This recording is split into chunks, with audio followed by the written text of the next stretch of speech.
Media giant Google says it's seen a sharp rise in censorship requests during the second half of last year.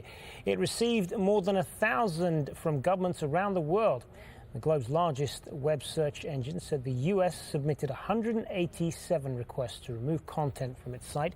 Google also received more than 100 requests from India to take down content from YouTube and other sites. And the Thai government asked Google to remove 149 YouTube videos allegedly insulting the monarchy there. Andy Greenberg is technology editor at Forbes. He says governments are increasingly using the internet to enforce laws.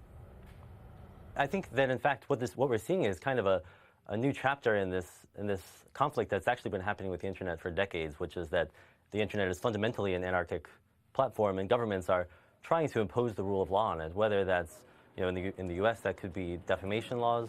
In Thailand, there are rules against mocking the royalty. And in Germany, there are hate speech laws, all of which, governments are trying to test the limits of how they can influence what sort of content Google allows on the internet. And in fact, we're seeing this more than ever before, governments sort of throwing their weight around on the internet. And in fact, this is probably happening with Facebook and Microsoft just as much, but only Google is revealing it. Well, technology giant Microsoft has unveiled